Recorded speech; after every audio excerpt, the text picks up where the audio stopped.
And eighth graders, if you're watching this screencast, it is Thursday, January 23rd. This screencast is not one in which you have to actually pause and participate as you go along. I think for the short duration of the screencast, you can probably learn what you have to learn by watching. If you are at home watching on a Windows computer, you could possibly participate because some of the commands apply. If you're at home on a Mac, then you certainly could, but I really don't think it's necessary. You could probably watch, like I said, and see what we're learning here. Anyhow, what I'm going to do is just open up a window that has some items in it.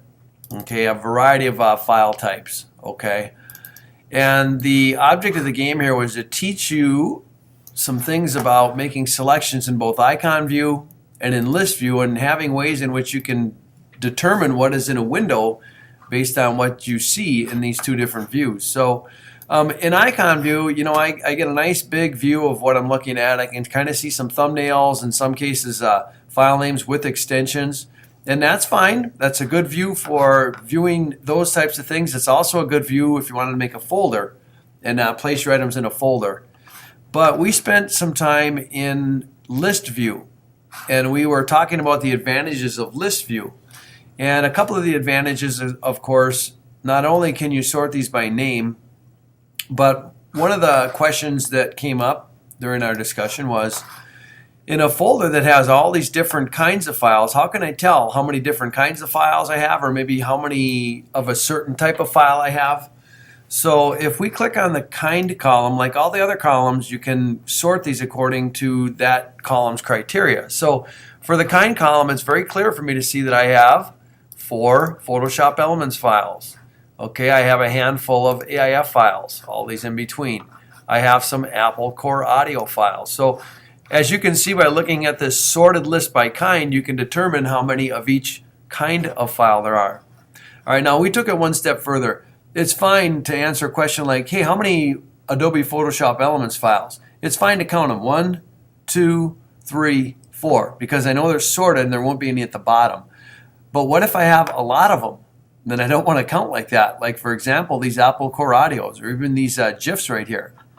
Okay, instead, we learn how to select icons in a window. So if I click the first, what I'm going to do in the dark here is I'm going to move down to the last GIF, and I'm going to hold the Shift key on my keyboard before I click. So now I'm holding Shift, and if I click, it selects all in between. Okay, it's a general selection technique that's universal on most computers, and means select all in between. That's called a contiguous selection. And you can see down below that I have 22 of 110 selected. So I can answer that question and say, oh, I have 22 GIFs in this folder. Okay, or 22 files that are of graphics interchange format. Okay, how many JPEGs do I have? Well, I could click the first, and I could shift click the last.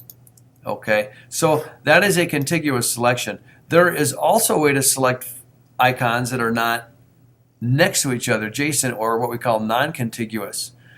So there are times when I might want to select, let's say, this file and the 2 bottle files. All right, if I want to do that, I can't do the technique I just used because it would select all in between. Instead, I'm going to hold the Command key on my keyboard. And when I do that, I can select non-contiguous files. So that's what I'm doing, even though you can't see that. The Command key is depressed the whole time, and now I'm clicking these icons to select them. And it works backwards too. I can click this one with the Command key down and deselect. Now if you're on your Windows machine, you don't have a Command key. You'd substitute the Control key instead. So summary, to select all in between, click the first, Shift click the last. To select some, but not all, non-contiguous, click one, and then Command click any others that you want. And that is a list view only technique, and it works well. All right, so if you combine what you learned with column headings and being able to sort according to some criteria like date or size or kind, you can do a lot of neat things in the Finder and find out things about your file. So with that very short screencast, you will have mastered what you had to master for today, Thursday, January 23rd.